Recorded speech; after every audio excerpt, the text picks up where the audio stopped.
అదే RTV app వార్తల్ని క్షణాల్లో చదివే అవకాశం ఉంటుంది. ఒక న్యూస్ పేపర్, ఒక టెలివిజన్ ఛానల్ మీ చేతుల్లో ఎప్పుడూ ఉంటాయి.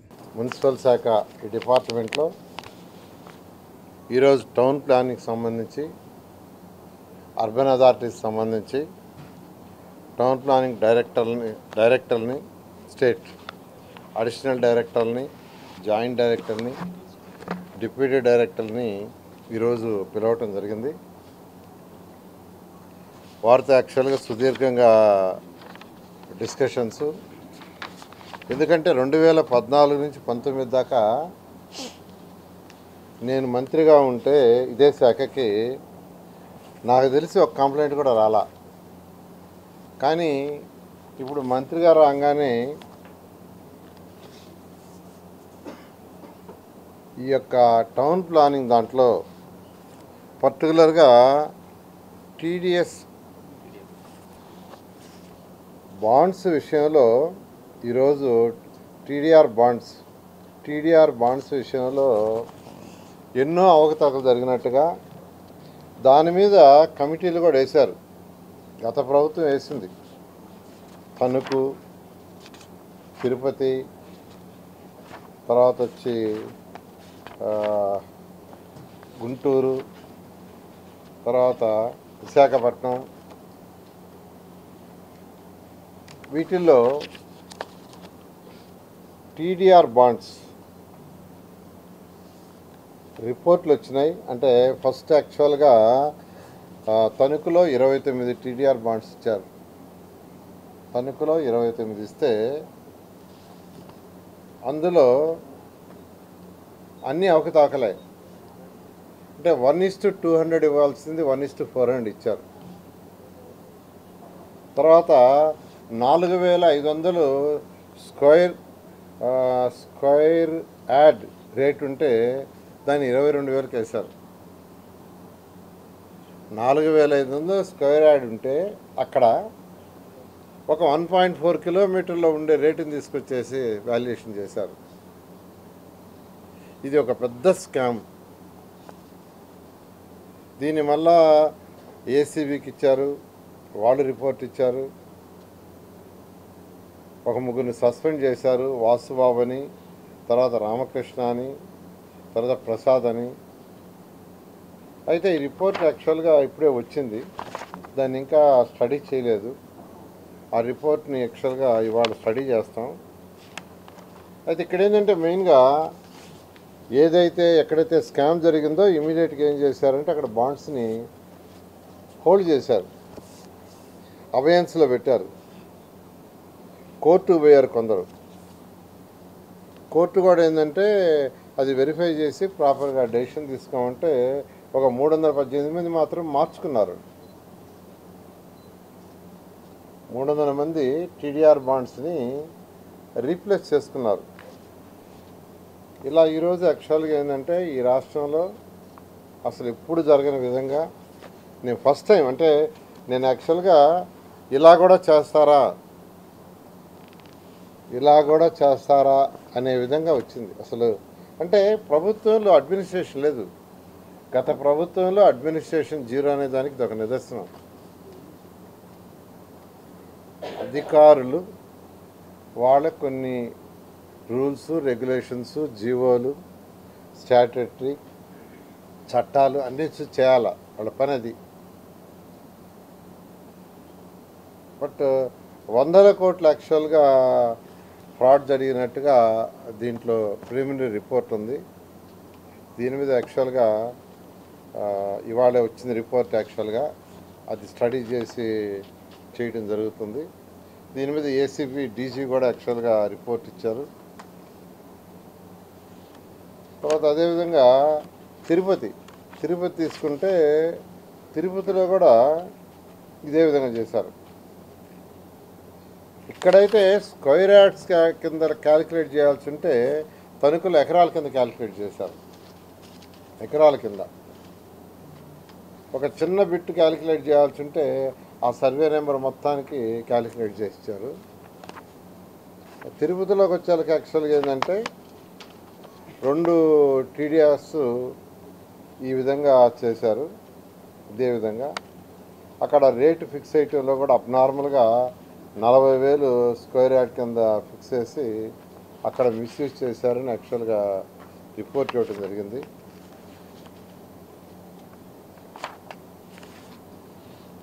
అదేవిధంగా మనకు గుంటూరు మున్సిపాలిటీలో కూడా పందుల కాలనీ 10/12/2023 అక్కడ కూడా ఇదే విధంగా చేయటం జరిగింది. ఈ వాల్యుయేషన్లోనే వేరియేషన్ అంటే 9,000 స్క్వేర్ యార్డ్ ఉంటే దాన్ని 20,000 కింద చూపించారు. 9,000ని 20,000 కింద చూపించారు. దాంట్లో ఒక 4 ఇన్వాల్వ్ అయ్యారు. సత్యనారాయణ, సత్య శాస్త్రి, అశోక్, శ్రవంతి. ఈ విధంగా యాక్చువల్గా ఈ రిపోర్ట్స్ యాక్చువల్గా ప్రిలిమినరీ రిపోర్ట్స్ ఇవన్నీ. అదేవిధంగా విశాఖపట్నంలో అయితే మామూలుగా గిఫ్ట్ డీడ్ రిజిస్టర్ చేయాలి. రిజిస్టర్ చేయకుండా నోటరైజ్డ్ అఫిడవిట్ ఇస్తే ఇచ్చేశారు. ఈ విధంగా ఈరోజు ఈ రాష్ట్రంలో గత 5 సంవత్సరాల్లో ఎప్పుడు లేని విధంగా ఈ టీడీఆర్ బాండ్స్ మీద అనేక అవకతవకలు జరిగినాయి. ఇది సుమారుగా ఒక ఎంత ఉంటుంది మేడం మొత్తం 700 crores వరకు టోటల్గా. అంటే పొలిటికల్ వాళ్ళు చెప్పిన అధికారులు జాగ్రత్త పడాలి కదా. ఇప్పుడు సిస్టంలో ఏంది, చట్టాలు అసెంబ్లీలో పార్లమెంట్లో అసెంబ్లీలో చేస్తారు. ప్రిన్సిపల్ సెక్రటరీస్ మినిస్టర్లు జీవోలు ఇస్తారు. దాన్ని ఇంప్లిమెంట్ చేసే బాధ్యత నెక్స్ట్ హెచ్ఓడీల నుంచి వాళ్ళు చూసుకొని చేయాలా. పొలిటీషియన్స్ చెప్పినంత మాత్రాన పొలిటీషియన్స్ 5 సంవత్సరాలకు వస్తుంటారు, పోతుంటారు. 5 సంవత్సరాలకు ఒకసారి ఏదైనా ప్రభుత్వంలో సీఎం ఎవరైతే ఇప్పుడు జగన్మోహన్ రెడ్డి గారు ఆయన ఇంట్లో కూర్చున్నాడు కదల్లా బయటికి. ఇదన్నిటికీ తప్పేందంటే ఎవరైతే నాయకుడు ఉంటారో ఆ నాయకుడు ప్రజల మధ్య ఉండి ప్రజలతో మాట్లాడతా, అధికారులతో మాట్లాడతా, ప్రజలతో ఇంటరాక్షన్ అవుతుంటే ఉండవు. ఆయన కేవలం రూమ్లో కూర్చున్నాడు, కదల్లా బయటికి రాకపోయేళ్ళకి ఎవరి పార్టీకి వాళ్ళు ప్రజాప్రతినిధులు వాళ్ళ పార్టీకి వాళ్ళు ఇన్స్ట్రక్షన్ ఇచ్చారు. దానికి అధికారులు చేశారు. అధికారులకు భయం. పాపం అధికారులు ఏం చేస్తారు, ఎక్కడ ట్రాన్స్ఫర్ చేస్తారు, ఎక్కడ తీసుకుపోయి ఎక్కడ పడేస్తారనే భయంతో వాళ్ళు చేస్తారు. అల్టిమేట్గా మీరు అడిగినట్టు ఏంటంటే ప్రజల చేత ఎన్నుకోబడిన నాయకులు చేసిన మొదటి తప్పు ఇది. తర్వాత రెండో తప్పు అధికారులు. దాదాపు 700 కోట్ల రూపాయల వరకు దీంట్లో స్కామ్ ఉంటుందని ఈ 4 ఏరియాల్లో, ఇంకా మిగతావి కూడా యాక్చువల్గా స్టడీ చేయాలా. దీని మీద సీఎం గారితో డిస్కస్ చేయాలి. ఎందుకంటే ఇంత పెద్ద ఇష్యూ కాబట్టి దీన్ని అంటే ఇక్కడ వచ్చిన ఇబ్బంది ఏంటంటే ఎవరైతే టీడీఆర్ బాండ్స్ తీసుకున్నారో వాళ్ళ కింద వాళ్ళకి ఇచ్చేశారు. కొంతమంది దాన్ని యూటిలైజ్ చేసుకున్నారు, కొంతమంది మార్చుకున్నారు. వాళ్ళు కోర్టు కూడా పోయారు, మేమేం చేస్తాం వాళ్ళు అమ్మారు, మేము కొనుక్కున్నామని. అందువల్ల దీని మీద కూలంకషంగా తొందరపాటుతో కాకుండా డీటెయిల్గా డిస్కస్ చేసి అవసరమైతే ఇంకా డిఫరెంట్ కమిటీ సీఎం గారితో చెప్పి కమిటీ వేసి దీనికి ఒక సొల్యూషన్ తీసుకురావడం జరుగుతుంది.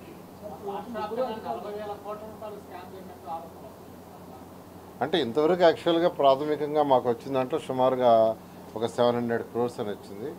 రాష్ట్రంలో ఉన్న 123 మున్సిపాలిటీస్లో ఎక్కడెక్కడ ఏం జరిగిందో మొత్తం 123 మున్సిపాలిటీస్లో ఎలా జరిగిందో దీని మీద ఎంక్వైరీ చేయడం జరుగుతుంది.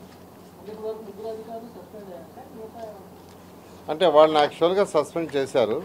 యాక్చువల్గా మిగతా రిపోర్ట్లు ఇప్పుడే వచ్చిండే, వాటి మీద డెసిషన్స్ తీసుకొని ముందుకు పోవడం జరుగుతుంది. ఏదైనా యాక్చువల్గా అంటే మనం ఒక స్పెసిఫిక్ అనేది రిపోర్ట్ ప్రాపర్గా రాకుండా ఒక పర్టికులర్ నాయకుడు కానీ పర్టికులర్ అధికారి గురించి చెప్పడం కరెక్ట్ కాదు. రిపోర్ట్స్ వచ్చింది వాళ్ళ యాక్చువల్ తణుకు రిపోర్ట్ వచ్చింది, వాళ్ళు స్టడీ చేస్తాం. స్టడీ చేసిన తర్వాత మీకు ఎవరు ఏందని చెప్పడం జరుగుతుంది. అంటే ఒకటి పొలిటీషియన్స్ చెప్పినా అధికారులు చేయకూడదు. నేను అదే ఇప్పుడు అధికారులందరికీ అదే చెప్తున్నాను. పొలిటీషియన్స్ చెప్పినా మీరు చట్ట ప్రకారం మీకు ఇచ్చిన జీవోలు మీకు ఇచ్చిన రూల్స్ ప్రకారం మీరు చేయండి, మీకు ఆ రైట్ ఉంది. పొలిటీషియన్స్ ఇవాళ ఉంటారు పోతారు, ఎందుకంటే 5 సంవత్సరాలకు ఒకసారి ఎలక్టెడ్ బాడీ మేము సరిగా చేయకుంటే ప్రజలు తీసి పక్కన పెడతారు. అందువల్ల నేను మా అధికారులందరికీ ఇప్పుడు అదే చెప్తున్నాను, మీ పాలిటీషియన్ చెప్పినా లోకల్గా చెప్పినా చేయొద్దు. నేను అన్నిటికీ టైం లైన్ పెడుతున్నాను, ఎందుకంటే ఆన్లైన్ సిస్టమ్ 2014 నుంచి 19 దాకా నేనే చేసింది. క్యాట్ సాఫ్ట్వేర్ ఉంటే దాంట్లో సబ్మిట్ చేస్తే వితిన్ సెకండ్స్లో అప్రూవల్ వస్తుంది. 15 డేస్లో అధికారులు వెరిఫై చేసుకోవాలి, ఫిజికల్గా వెరిఫై చేసి నో అబ్జెక్షన్ ఏముంటే ఇట్ ఈస్ డీమ్డ్. అది కొంత లిమిట్ వరకే పెట్టుకొని ఉండాలి వీళ్ళు ఇప్పుడు, అంటే 5 ఫ్లోర్ల వరకే. ఇవాళ నేను ఆర్డర్ వేస్తున్నాను, అది ఎన్ని ఫ్లోర్లు అయినా యూ గో హెడ్ అంటున్నారు. 15 అంతస్తులైనా 18 అంతస్తులైనా 21 అంతస్తులైనా ఆన్లైన్ సిస్టమే. 21 అంతస్తులు కట్టుకునే వాళ్ళైనా ఈ రాష్ట్రంలో ఆన్లైన్లో సబ్మిట్ చేసి ఈరోజు నుంచి ఆన్లైన్లో సబ్మిట్ చేస్తే వాళ్ళకి పర్మిషన్ వస్తుంది. మా అధికారులు 15 రోజుల్లో దాన్ని వెరిఫై చేసి ఏదైనా డిఫెక్ట్స్ ఉంటే చెప్తారు, కరెక్షన్ చేసుకోవటం. లేదు అంటే ఇట్ ఈస్ డీమ్డ్. 5 అంతస్తులైనా 10 అంతస్తులైనా 15 అంతస్తులైనా 20 అంతస్తులైనా అదే వెరిఫికేషన్, అంతకుమించి ఏముండదు. అందుకే నా డెసిషన్ ఇవాళ తీసుకోవడం జరిగింది.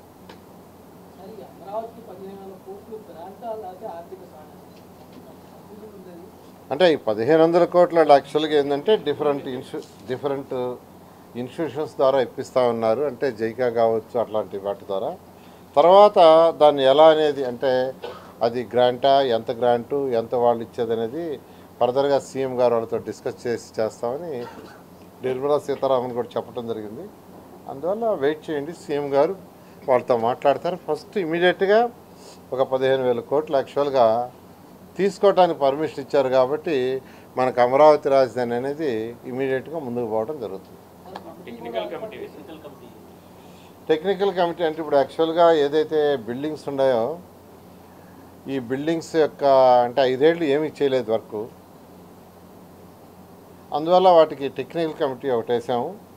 అదేవిధంగా ఐఐటి చెన్నై వాళ్ళకి ఈ యొక్క టవర్స్ ఏదైతే 5 టవర్స్ ఉన్నాయో 5 టవర్స్ అసెంబ్లీ హైకోర్టు బిల్డింగ్స్, 5 టవర్లు, ఒక అసెంబ్లీ, ఒక హైకోర్టు బిల్డింగు, వాళ్ళని యాక్చువల్గా వాళ్ళకి లెటర్ రాసాము, వాళ్ళ టెక్నికల్ స్ట్రెంత్ని వాళ్ళని అడ్వైజ్ చేయమని. అదేవిధంగా ఏవైతే ఎమ్మెల్యేలకి ఎమ్మెల్యేలకి స్టాఫ్కి క్వార్టర్స్ కట్టామో వాటన్నిటి మీద కూడా వెరిఫై చేసి హైదరాబాద్ ఐఐటి వాళ్ళకి ఇచ్చాము. వాళ్ళని ఒక 15 రోజుల నుంచి 1 మంత్ లోపల ఇవ్వమన్నాం, నాట్ మోర్ దెన్ 1 మంత్. ఆ రిపోర్ట్ వచ్చిన తర్వాత నెక్స్ట్ దాని ప్రాసెస్లో టెండర్లు అవి పిలిచి ముందుకు పోవడం జరుగుతుంది. వస్తున్నారు, దే రెస్పాండ్. ఇబ్బందులు పడ్డారు, ఇబ్బందులు పడకుండా యాక్చువల్గా వాళ్ళకి 1వ తేదీ కంటే ముందు రోజు ఇచ్చే విధంగా చేస్తామని సందర్భంగా తెలియజేస్తున్నాను. అదేవిధంగా రిజిస్ట్రేషన్స్ అన్నీ ఆగిపోయిండాయి, దానికి కూడా సిఆర్డీ కమిషన్ చెప్పాను ఆఫీసులు పెట్టమని. ఆల్రెడీ ఐ థింక్ పెనుబాక తర్వాత ఉండవల్లో పెట్టినట్టున్నారు, మిగతా దగ్గర కూడా పెట్టి ముందుకు పోవడం జరుగుతుంది. అంటే ఆఫీసులు లేవు కాబట్టి డిలే అవుతుంది. ఆ టెక్నికల్గా ఏదో ఒక చిన్న ప్రాబ్లం వచ్చిందని తెలిసింది. సిఆర్డీ కమిషనర్ ఆ కన్సర్న్ వాళ్ళతో మాట్లాడారని నాకు చెప్పారు, మాట్లాడారని ఇది 2 రోజుల్లో రెక్టిఫై చేస్తా ఉన్నారు. మరిన్ని వీడియోస్ కోసం ఛానల్ ని సబ్స్క్రైబ్ చేయండి, లేటెస్ట్ అప్డేట్స్ కోసం వాట్సాప్ ఛానల్ ని ఫాలో చేయండి అండ్ లింక్ డిస్క్రిప్షన్ లో ఉంది.